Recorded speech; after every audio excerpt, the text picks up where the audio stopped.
Just about 3 minutes before the hour of 7 o'clock on this Friday morning. Welcome back to the Now Morning Show. Now, the University of the Southern Caribbean is celebrating its 95th year as an institution, and the university has 2 days packed with activities to commemorate achieving this milestone. And so joining me to talk more about this is President of USC, Dr. Colwick Wilson, and Coordinator Corporate Communications, Mr. Josh Rudder. Gentlemen, good morning. Thank you so much for joining us. Good morning, and thank you for inviting us. Of course. Now, I'll start with you first, Dr. Wilson. The USC, when was it created? Why was it formed? I mean, what is the mandate?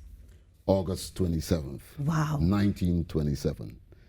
University of the Southern Caribbean, now called, was established as Eastern Caribbean Training School. Right. The mandate was to establish a training school to meet the needs of young people in the region. Now, the University of the Southern Caribbean is connected to the Seventh-day Adventist Church.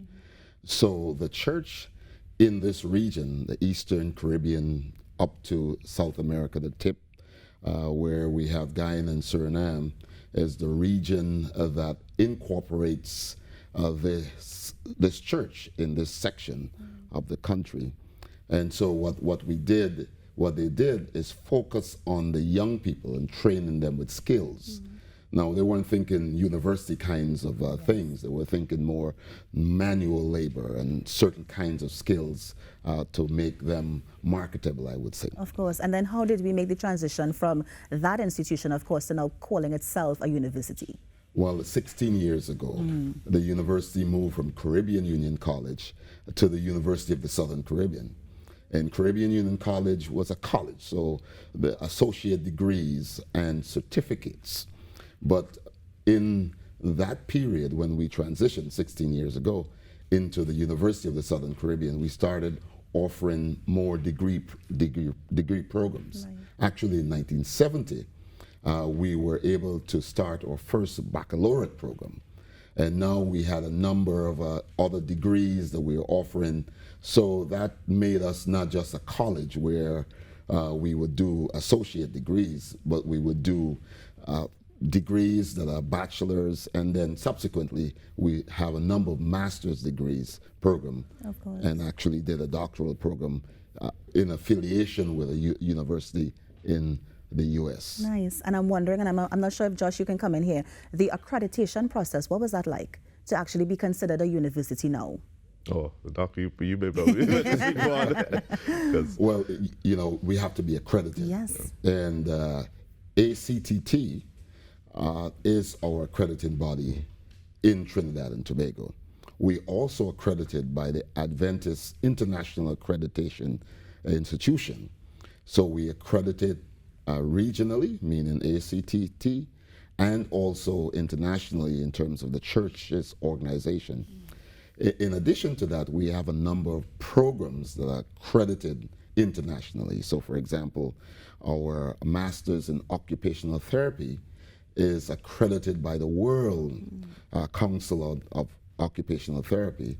And so we have program accreditation, institutional accreditation. It's always a kind of stressful event. Yes, I would imagine. To be tested Yes. and to be found worthy to deliver the product that you said that you would be. Yeah. And so we did very well. Nice. And our recent accreditation, we got really good marks, and therefore we are accredited for 7 years. Yeah. Yeah. So Josh, I am going to bring you in here. Yeah. Because I want to hear about the activities that you have planned to, of course, commemorate 95 years as an institution. Yes. So this, of course, starting from today, we have an unveiling of our 95th anniversary signage this morning at 10. So after here, we're running back up to campus for that unveiling. And of course, that it's actually we're ending our colloquium where faculty and staff are actually meeting right now. And we're going to have them all around and just recognize that moment. And of course, in the evening, we have a service. We have a virtual service that's happening on online on Facebook and YouTube. And of course, that leads into another morning service tomorrow. Right. All right. Now that's going to be live because we have a USC auditorium that actually can hold over close to 3,000 persons. Okay. So if you're free, if you're from the USC, if you want to come by and just see what's happening, come up tomorrow. So that's going to be running till about noon. What time does it begin? It begins at 9. At 9, yeah, right. It begins at 9 and runs till about noon. Right. And in the evening, we have a celebration concert and a celebration and fundraising concert, right? It's free to attend, but of course, you know, as any institution, you know, we have major projects that we're working on. We have our ladies' dorm, we have our nursing and allied health building that we equipping, you know, so there's a lot happening. So this concert is gonna be great. It's gonna be big. We're gonna have a lot of artists joining us. Right, in celebration. Can you tease us about who some of the artists will be? Yeah, of course, you know, it's of course a gospel concert, and so we have folks, some USC folks, which is like Renee Lawrence. We have Mark Isaacs. We also have Gates Praise. You know, some of the names that we have Lyndon Simmons. We have Worth. We have a lot of artists who just, you know, affiliated but also really connected to what we do at USC. So they're coming by, and I mean, it's just going to be great. So again, it's an opportunity for us to celebrate, as well as to highlight the achievements, as well as to highlight some of our major projects. So we're calling all you USHans all over. Now, in terms of the achievements, I know that USC has some notable alumni. Any alumni you can name for us? Yeah, Doc. We have Paul Richards actually is one. Very nice. Paul Richards is definitely one he's always flying the USC flag. Yes, definitely. Yes. You know, so that's a big local person. We could call some international folks as well. Oh yeah, we have over 30,000 alumni, and we have a number of them are known throughout the world. Yeah. So, for example, David Williams, who is a graduate of Caribbean Union College, USC, is a Harvard professor and in the departments of sociology, African American studies, and public health. But more importantly, he's been cited as one of the most prolific, most cited scholar in America, especially among black scholars. Of course. And we have a number of them. I mean, if we start calling, we'll be here all morning. 30,000 of them. Now, in terms of those special projects that you mentioned, Josh, any more you want to mention? I know you mentioned the Ladies' Dome. Anything else you might be raising funds for that you want to just discuss? Those are some of the major projects at the moment. So we have the Dome, of course. We of course, one of our major programs, our nursing program, is a leading program in the Caribbean. Actually, it's pretty much oversubscribed. So we have our nursing school, which we need to complete. It's almost there, but of course we need to ensure that we inject as much as we could so that our nurses could have a proper home. So that's one of our critical areas, especially. Yeah. No, I know that. I like that you mentioned the nursing program, because I saw a recent program where the university is offering, is it Spanish for immigration officers? Yeah. And I think that's such an amazing program. I mean, how do you keep coming up with these amazing programs for what is trending in the country right now? Yeah.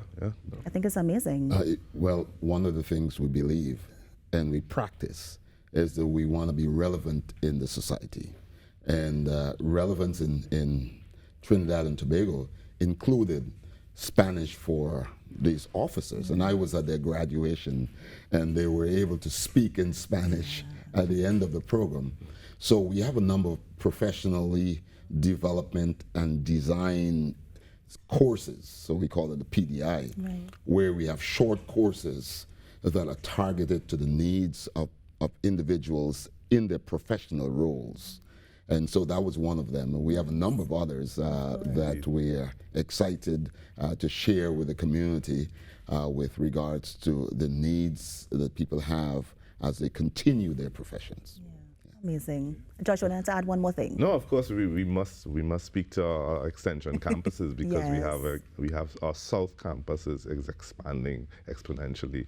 We have Antigua, we have St. Lucia, Guyana, Barbados.